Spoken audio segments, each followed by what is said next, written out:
Je m'appelle Émilie. Et le soir où ma famille a finalement dit tout haut ce qu'elle me montrait depuis des années, j'étais debout dans notre entrée, le dos contre la porte. Mon frère était planté devant moi, me piquant la poitrine du doigt en hurlant « Personne ne veut de toi ici ».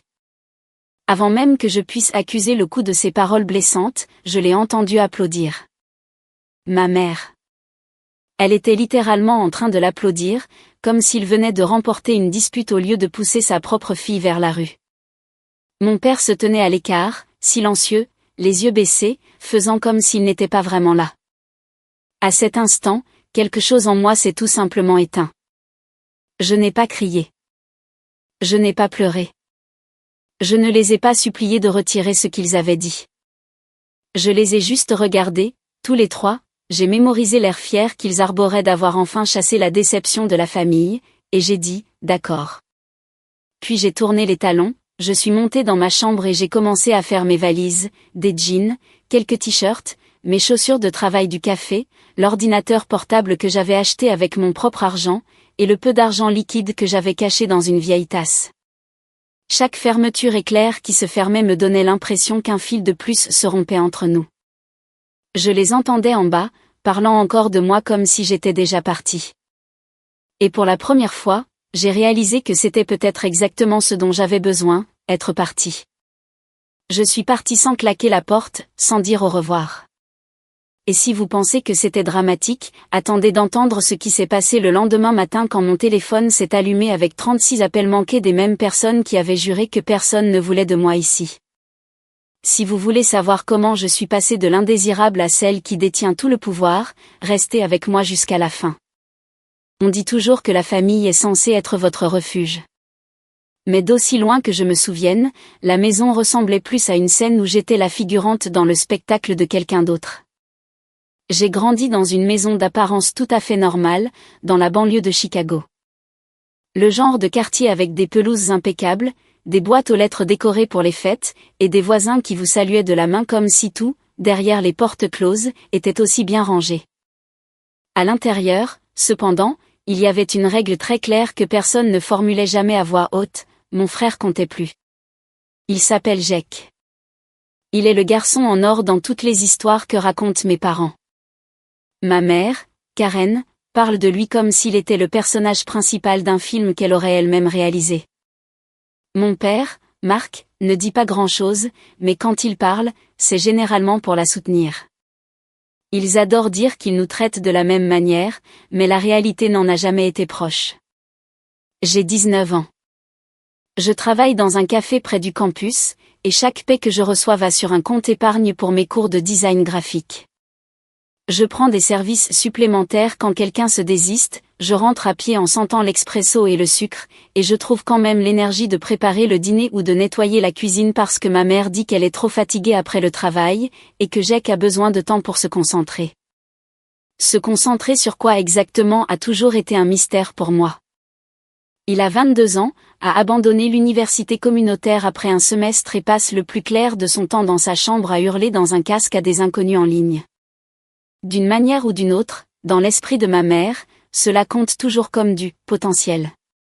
Quand Jake a voulu une nouvelle console de jeu et un moniteur incurvé assorti, mes parents ont sorti une carte de crédit et l'ont fait. Quand j'ai demandé s'ils pouvaient m'aider à payer une licence de logiciel dont j'avais besoin pour l'école, ils ont ri et m'ont dit que je devais apprendre à être indépendante. Au dîner, chaque conversation revient à lui. Ses jeux, ses amis en ligne, son stress. Si je mentionne une bonne note, un nouveau design dont je suis fière, ou à quel point je suis épuisée après un double service, quelqu'un regarde son téléphone et change de sujet. Finalement, j'ai arrêté d'essayer de participer et j'ai commencé à simplement débarrasser les assiettes, remplir les verres d'eau, empiler la vaisselle comme une sorte de gouvernante non rémunérée qui se trouve vivre là. Le plus drôle, c'est que ce n'était pas toujours explosif ou dramatique. C'était un millier de petits choix, un millier de petites coupures. Maman appelant Jake, mon bébé, tout en me rappelant que j'étais assez grande pour prendre mes responsabilités. Papa me disant que j'étais forte et que je pouvais gérer les choses seule, puis se retournant pour intervenir chaque fois que Jake faisait une bêtise. La première fois que Jack a emprunté de l'argent dans le bocal de mon tiroir pour acheter des skins dans un de ses jeux, mes parents ont appelé ça un malentendu. Ils m'ont dit de ne pas en faire toute une histoire, que c'était juste entre frères et sœurs et ont promis qu'ils me rembourseraient. Il ne l'a jamais fait. J'ai vite appris que dans cette maison, on attendait de moi que je sois compréhensive, indulgente et silencieuse, tandis qu'il avait le droit d'être imprudent, bruyant et défendu. Je me disais que si je travaillais assez dur, je pourrais me payer ma propre porte de sortie, qu'une fois mes cours terminés et un vrai travail obtenu, je n'aurais presque plus jamais à être à la maison. Cette pensée m'a aidé à traverser de nombreuses nuits tardives à nettoyer des tables et à récurer des machines à café. La nuit où mon frère m'a poussé vers la porte et où ma mère l'a applaudi n'était pas une explosion de colère aléatoire. C'était le moment où toutes ces petites injustices s'étaient finalement accumulées assez haut pour écraser ce qui restait de mon espoir que les choses puissent changer. Et le pire, c'est que si vous étiez entré dans notre cuisine quelques heures auparavant, vous auriez pensé que c'était juste une soirée normale dans une famille normale, sans la moindre idée à quel point tout était sur le point d'exploser.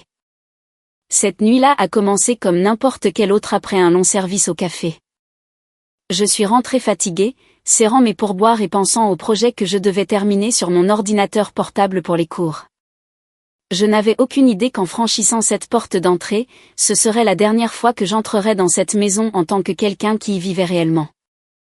Le temps que j'arrive dans l'allée cette nuit-là, mes pieds me faisaient mal et mon cerveau avait l'impression d'avoir été mixé avec du marc de café. La seule chose qui me tenait debout était la pensée de monter, d'ouvrir mon ordinateur portable et de peaufiner les derniers détails d'un design sur lequel je travaillais depuis des jours.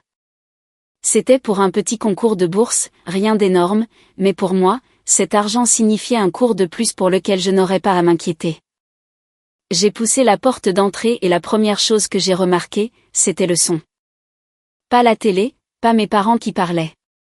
C'était la voix de Jack, forte et excitée, résonnant depuis le salon. Quand je suis entrée, mon estomac s'est noué. Il était affalé sur le canapé, casque sur les oreilles, hurlant dans son micro, les doigts volant sur le clavier de mon ordinateur portable. Pas le sien, le mien. Celui que j'avais acheté après des mois à économiser mes pourboires et à sauter des déjeuners. Pendant une seconde, je suis restée là, figée. « Qu'est-ce que tu fais ?» ai-je finalement demandé, en essayant de garder une voix égale. Il a à peine levé les yeux vers moi. « Calme-toi. Je l'utilise juste un peu, a-t-il dit, avant de se retourner vers son jeu. L'écran clignotait avec une sorte de match en ligne, des fenêtres ouvertes qui n'étaient certainement pas mon logiciel de design. Le dossier avec mon projet était toujours sur le bureau. Mais quand j'ai cliqué hors de son jeu une seconde, mes fichiers étaient en désordre. Un fichier principal que j'avais soigneusement étiqueté était corrompu. L'icône de l'aperçu n'était qu'un carré gris vide. Mon cœur a sombré. « Jack, qu'est-ce que tu as fait ?» ai-je dit, cette fois plus sèchement. J'ai essayé de fermer son jeu. Il a ramené l'ordinateur portable vers lui et a repoussé ma main. « Tu peux arrêter ?» a-t-il lâché. « Tu gâches mon match. » Je l'ai dévisagé. « Tu joues sur mon ordinateur portable sans demander, et tu viens de bousiller mon projet. J'ai une date limite demain. » Il a levé les yeux au ciel de manière presque théâtrale. « C'est juste un truc de dessin. Tu peux le refaire. Ne sois pas si dramatique. » Mes mains tremblaient. Ce « truc de dessin » représentait des heures de ma vie après chaque service. Des pixels et des lignes dont j'étais réellement fière. « Tu m'as déjà pris de l'argent, et maintenant tu prends aussi mon travail, » ai-je dit, la voix montant.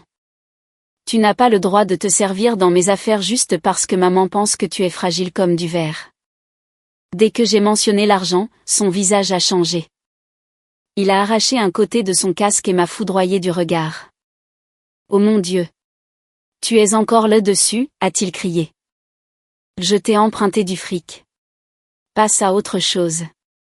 Tu agis toujours comme si tu étais une martyre. »« Tu l'as volé ?» ai-je rétorqué, dans mon tiroir. « Et tu ne m'as jamais remboursé. Ce n'est pas un prêt. » Il s'est levé si vite que l'ordinateur portable a glissé sur la table basse. Il s'est approché de moi, torse bombé, la voix de plus en plus forte.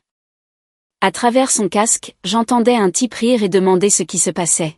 « Tu es juste jalouse parce que maman et papa m'apprécient vraiment, moi ?» a-t-il ricané. « Tu crois que travailler dans un stupide café et dessiner des cartoons te rend meilleur que moi ? » « Je pense que travailler tout court me rend plus responsable que toi », ai-je répondu. « Tout ce que tu fais, c'est hurler sur un écran et enfoncer la famille encore plus dans les dettes. » C'est à ce moment-là que la porte d'entrée s'est rouverte. Ma mère et mon père sont entrés, les bras chargés de sacs de courses, en pleine conversation. Ils nous ont vus nous affronter et instinctivement, ma mère s'est précipitée aux côtés de Jake comme s'il était celui qui était attaqué. « Que se passe-t-il ici ?» a-t-elle exigé, en me regardant.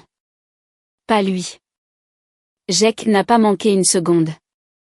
Elle panique pour ses petits fichiers d'art et essaie d'éteindre mon jeu, a-t-il dit, pointant un pouce dans ma direction. J'empruntais juste l'ordinateur portable. Emprunter, ai-je répété. Tu as corrompu mon projet. Je travaille dessus pour une bourse. Je t'ai dit de ne pas toucher à mes affaires. Je me suis tournée vers mes parents. J'ai acheté cet ordinateur portable avec mon propre argent. Il a son propre ordinateur en haut. Pourquoi est-il même sur le mien ? Ma mère a soupiré comme si j'étais une enfant en bas âge faisant une crise de colère dans un supermarché. Ce n'est qu'un ordinateur portable, Émilie. Vous devez apprendre à partager. Ton frère avait un tournoi ce soir. Peux-tu ne pas tout ramener à toi pour une fois ? Mon père a hoché lentement la tête, prenant déjà son parti par habitude. Si le fichier est parti, tu peux le refaire. Tu as du talent. Tu trouveras une solution, a-t-il dit, comme si c'était une sorte de compliment. J'ai senti ma gorge se nouer. Ce n'est pas juste le fichier, ai-je dit doucement. C'est tout. L'argent, le temps, la façon dont il me marche dessus, et vous agissez toujours comme si j'étais le problème quand je dis quelque chose. Jake a eu un rire court et laid. Parce que tu es le problème, a-t-il lâché. Tu te plains tout le temps. Tu joues toujours la victime.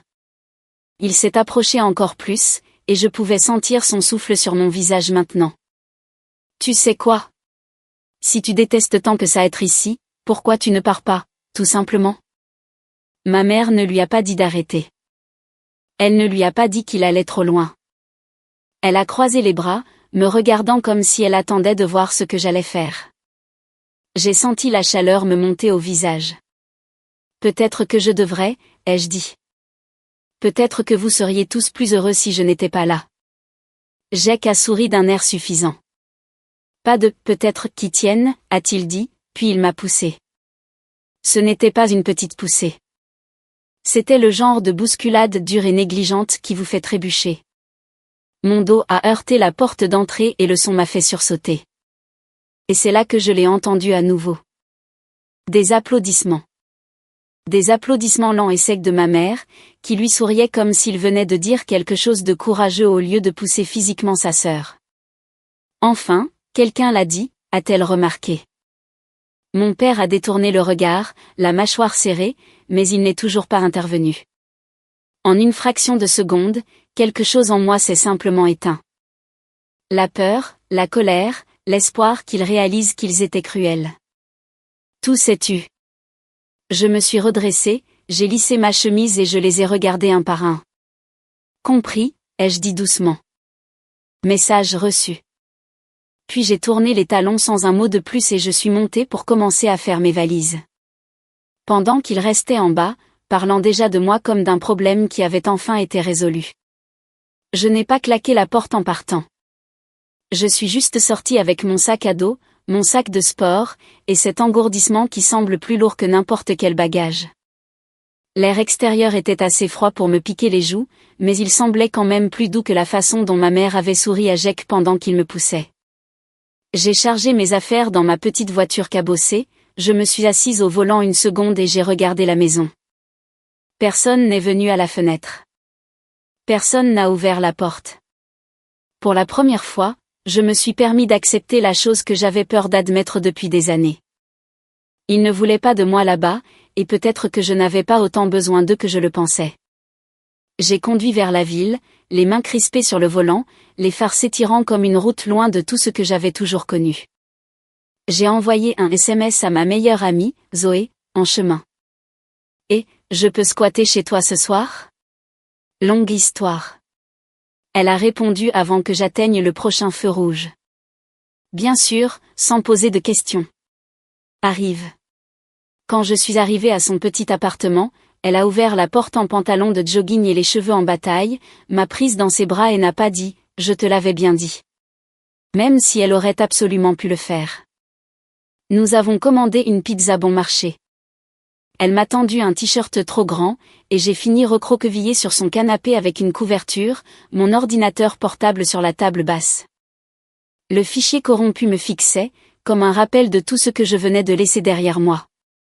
Pour une fois, cependant, je ne l'ai pas ouvert. Je n'ai pas essayé de le réparer. Je l'ai juste laissé là pendant que Zoé mettait une émission au hasard et faisait semblant de ne pas remarquer quand mes yeux devenaient humides. « Tu peux rester aussi longtemps que tu veux, dit-elle doucement. Tu le sais, n'est-ce pas? J'ai hoché la tête parce que si j'essayais de parler, j'étais sûre que ma voix se briserait.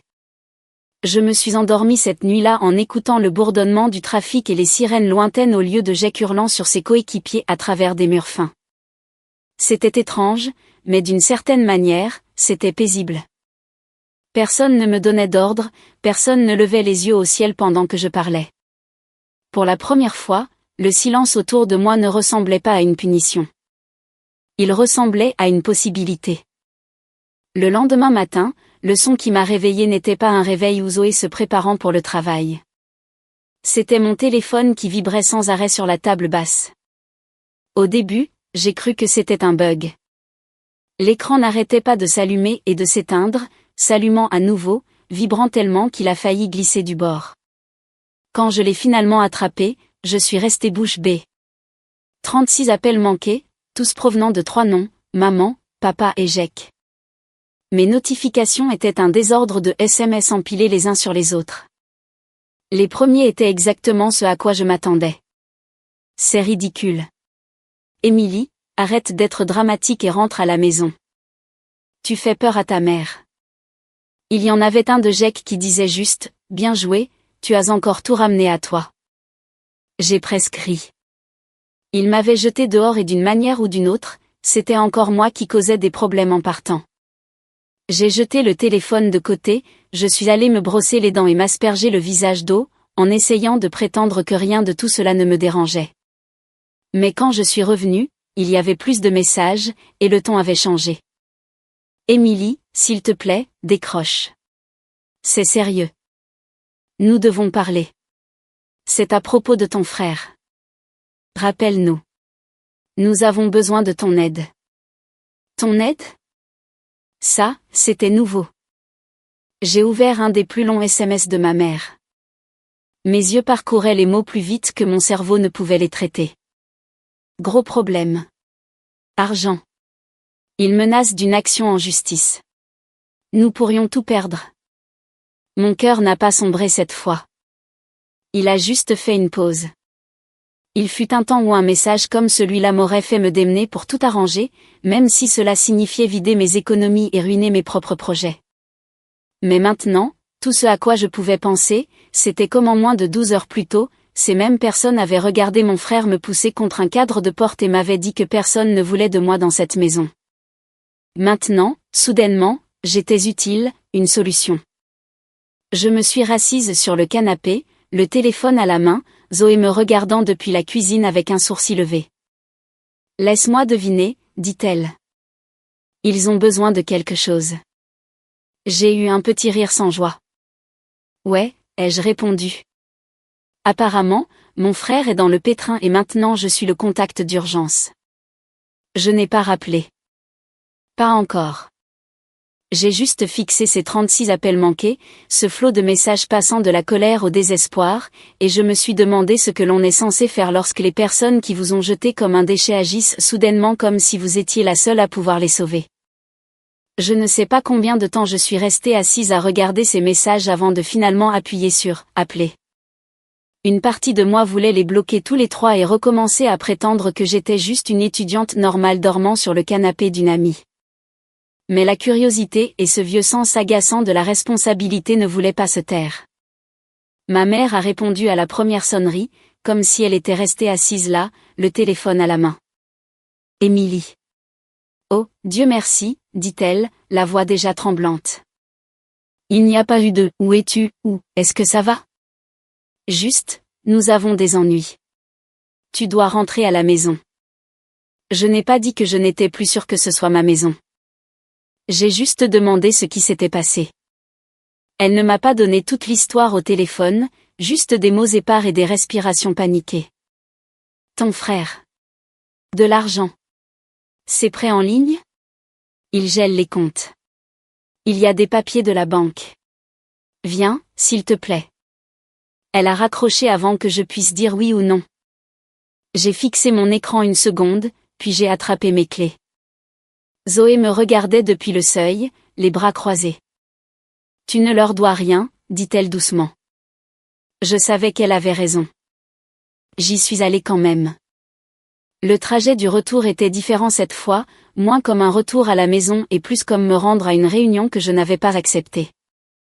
La maison avait la même apparence de l'extérieur, mais il y avait une pile d'enveloppes sur la table du porche qui n'était pas là la veille. En m'approchant, je pouvais voir des lettres noires et grasses à travers les petites fenêtres en plastique. Avis de mise en demeure. Dernier avertissement. Ma mère a ouvert la porte avant que je puisse frapper. Ses yeux étaient rouges. Ses cheveux étaient attachés d'une manière qui la faisait paraître plus petite que je ne l'avais jamais vue. Pendant une fraction de seconde, j'ai pensé qu'elle pourrait me serrer dans ses bras, ou s'excuser, ou dire quoi que ce soit sur le fait de m'avoir jeté dehors. Au lieu de ça, elle s'est écartée et a dit « Nous devons parler dans la cuisine ». Mon père était à table, des papiers étalés partout. Jake était affalé sur une chaise, les bras croisés, les yeux rivés sur son téléphone comme si la situation était au mieux légèrement gênante. Sur la table se trouvaient des relevés de cartes de crédit, des emails imprimés, et une enveloppe qui mentionnait quelque chose à propos de « saisie immobilière » en lettres énormes, impossible à ignorer. Mon estomac s'est tordu. Alors, ai-je dit, en gardant ma voix aussi neutre que possible. Qu'est-ce que c'est que tout ça? Mon père s'est éclairci la gorge, ajustant ses lunettes comme il le fait toujours quand il est mal à l'aise. Ton frère a pris de mauvaises décisions, a-t-il commencé. Nous avons essayé de gérer ça, mais la situation est devenue incontrôlable. Ma mère l'a interrompu avant qu'il ne puisse trop adoucir les choses. Il a pris quelques prêts en ligne pour du matériel, dit-elle, son regard se tournant vers Jake. Certains à son nom, d'autres au nôtre. C'était censé être temporaire.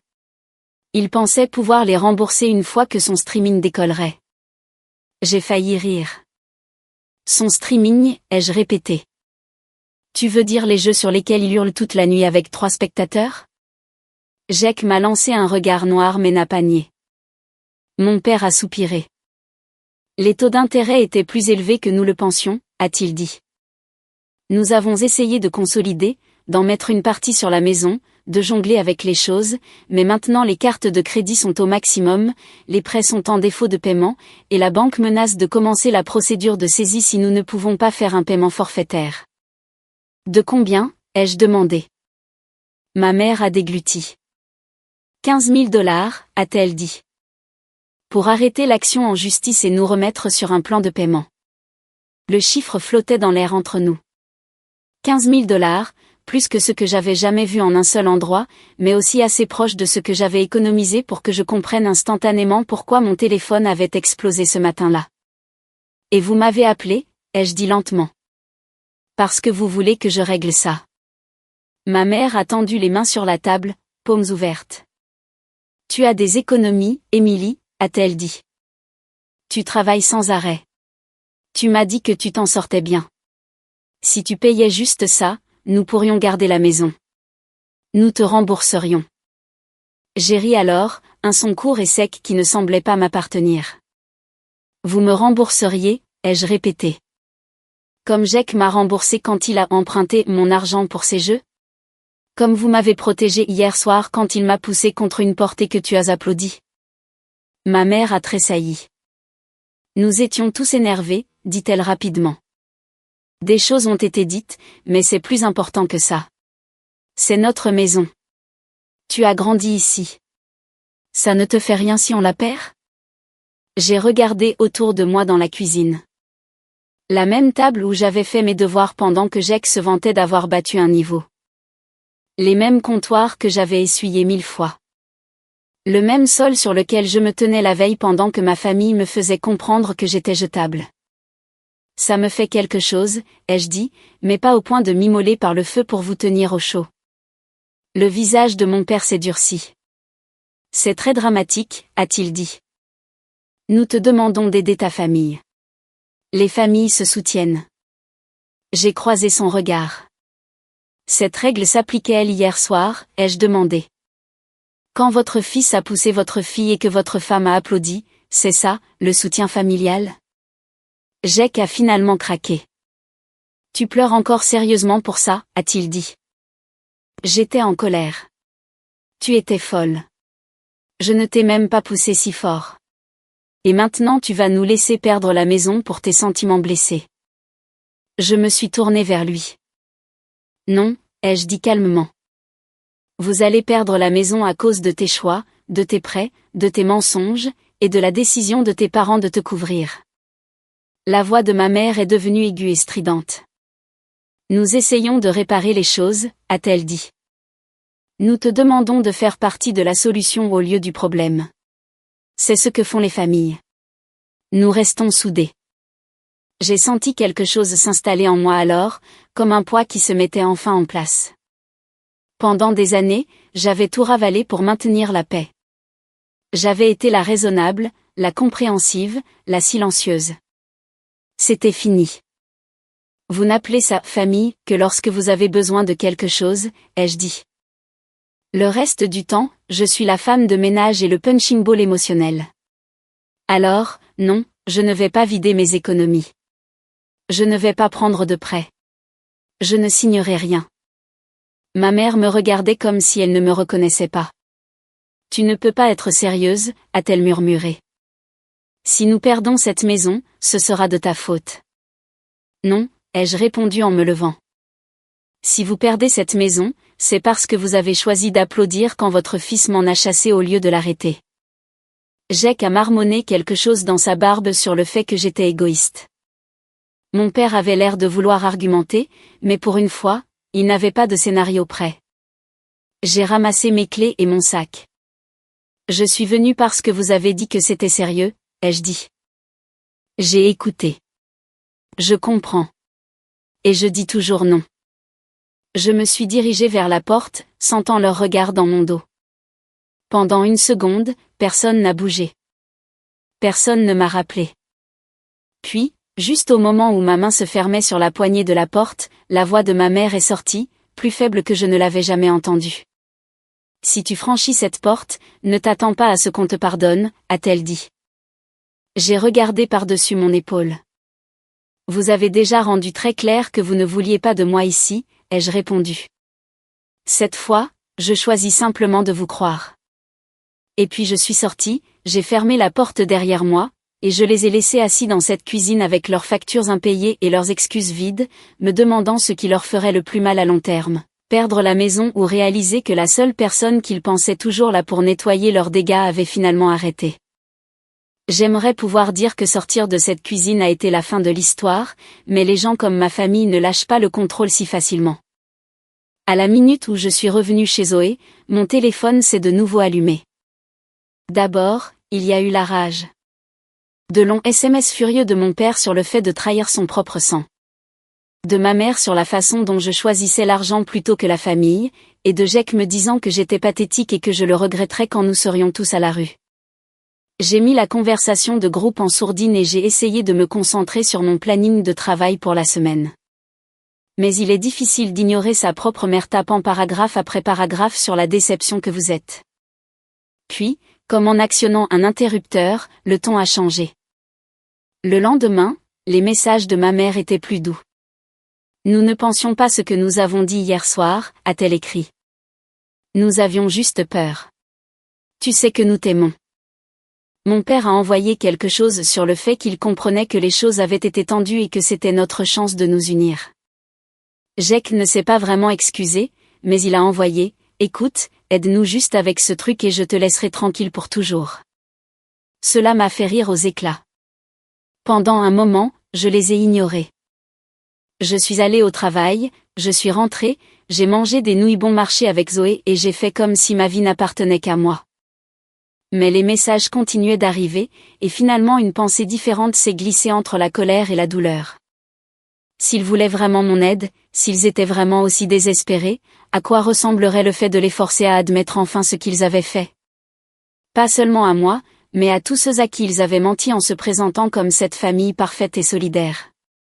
Alors, quand ma mère m'a de nouveau envoyé un SMS tard un soir, « S'il te plaît, Émilie, dis-nous ce que nous pouvons faire pour arranger ça », je ne lui ai pas dit d'aller voir ailleurs.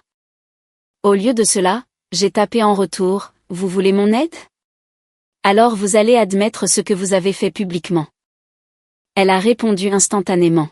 « Qu'est-ce que tu veux dire ? » J'ai pris une profonde inspiration et j'ai laissé des années d'humiliation et de mépris se déverser dans mes doigts. « Tu vas publier sur Facebook, ai-je écrit, depuis ton compte, où tous tes amis et notre famille pourront le voir. Tu vas leur dire que tu as favorisé Jake pendant des années, que tu l'as laissé utiliser mon argent et mes affaires, et que tu es resté là pendant qu'il me chassait de la maison en me disant que personne ne voulait de moi. Tu vas t'excuser auprès de moi, par mon nom, pas en privé, pas dans un SMS, publiquement. » La bulle de frappe a clignoté pendant un long moment. Quand sa réponse est finalement arrivée, ce n'était que 3 mots. « Ce n'est pas juste. » J'ai haussé les épaules même si elle ne pouvait pas me voir. « Demandez à ta fille d'effacer 15 000 $ de vos erreurs non plus, ai-je renvoyé. Puis j'ai posé mon téléphone face contre la table et je suis allée me coucher. L'après-midi suivant, Zoé est entrée dans le salon en tenant son téléphone. « Tu as vu ça ?» a-t-elle demandé. Je ne l'avais pas vu. Elle me l'a tendu. C'était la page Facebook de ma mère. Au premier plan, il y avait une longue publication déjà couverte de commentaires. Elle l'avait fait. Elle ne l'avait pas formulée exactement comme je l'avais demandé. Elle avait adouci les choses là où elle le pouvait et présenté certaines situations comme des malentendus, mais tout y était. Le favoritisme, l'argent volé. La nuit où Jake m'a poussé et où elle a applaudi. La phrase « J'ai eu tort et j'ai blessé ma fille, Émilie », trônait au milieu de la publication comme un projecteur. Les gens étaient choqués. Certains commentaient des choses comme « Je n'en avais aucune idée » et « Ça a dû être si douloureux pour elle ». Quelques-uns ont essayé de défendre mes parents, mais d'autres ne laissaient clairement pas passer. Des membres de la famille ont commencé à me taguer, me demandant si j'allais bien. Des messages de cousins à qui je parlais à peine sont apparus dans ma boîte de réception, disant qu'ils me croyaient et qu'ils étaient désolés. Ma mère m'a envoyé une capture d'écran de sa propre publication, comme une preuve. « Voilà », a-t-elle écrit. « Nous avons fait ce que tu as demandé. Maintenant, vas-tu nous aider à garder la maison ?» J'ai fixé ce message pendant un long moment. J'ai pensé à la petite fille que j'étais, qui aurait tout fait, tout payé pour être enfin choisie. J'ai pensé à la façon dont ma poitrine s'était sentie vide quand elle avait applaudi pendant que son fils me poussait contre une porte. Et puis j'ai pensé à la version de moi qui avait dormi sur le canapé d'une amie et qui se sentait quand même plus en paix que dans cette grande et jolie maison de banlieue. Je crois que vous êtes désolé, ai-je tapé en retour. Et j'accepte vos excuses. Mais je ne vous donne toujours pas mes économies. Je ne vais pas régler ça pour vous. Il y eut une longue pause. Puis le numéro de mon père est apparu sur mon écran. Il appelait. J'ai laissé sonner. Un autre SMS est arrivé. Tu es cruel. J'ai répondu par une seule phrase que je pensais plus que tout ce que je leur avais jamais dit. Faire face aux conséquences n'est pas de la cruauté. Après ça, les choses ont évolué plus vite que je ne l'avais prévu. La banque se fichait des publications Facebook ou des drames familiaux. Les avis de mise en demeure se sont transformés en derniers avis. Et puis mes parents ont eu une date d'expulsion. Ils ont essayé de vendre ce qu'ils pouvaient, meubles, appareils électroniques, cette installation de jeux brillante pour laquelle ils s'étaient endettés en premier lieu. Ce n'était pas assez. Jake a perdu son emploi à temps partiel lorsque l'entreprise a fait une vérification de ses antécédents et a vu le désordre sur son crédit et les poursuites judiciaires attachées à son nom. Les voisins ont remarqué le panneau « à vendre », puis le camion de déménagement. Les publications de ma mère sont passées de vantardises humbles sur son fils incroyable à des citations vagues sur le fait d'être trahi par ceux que l'on aime. Mais les gens qui avaient vu ces aveux n'avaient pas oublié. Certains l'ont retiré de leurs amis. D'autres ont cessé de répondre. L'image parfaite qu'elle avait cultivée pendant des années s'est fissurée juste devant elle. Et cette fois, il n'y avait plus personne pour recoller les morceaux à sa place. J'ai observé tout cela de loin, à travers des captures d'écran et des nouvelles de seconde main, avec un étrange mélange de satisfaction et de tristesse qui se tordait dans ma poitrine. Je n'avais pas levé le petit doigt pour ruiner leur vie. J'avais juste arrêté de nettoyer leurs dégâts. Et d'une manière ou d'une autre, cela avait suffi pour que tout ce qu'ils avaient construit sur des mensonges et du favoritisme s'effondre sous son propre poids. Si vous étiez à ma place, seriez-vous intervenu à la dernière minute pour les sauver ? Ou les auriez-vous laissés enfin ressentir ce que c'est que de vivre avec les conséquences de leur propre choix, comme je l'ai fait ? 6 mois plus tard, je me surprends parfois à penser à cette nuit dans l'entrée, et j'ai l'impression de me souvenir d'une scène de la vie de quelqu'un d'autre, comme un film que j'ai vu il y a longtemps. Ma mère applaudissant pendant que mon frère me poussait vers la porte tournait en boucle dans ma tête, m'empêchant de dormir.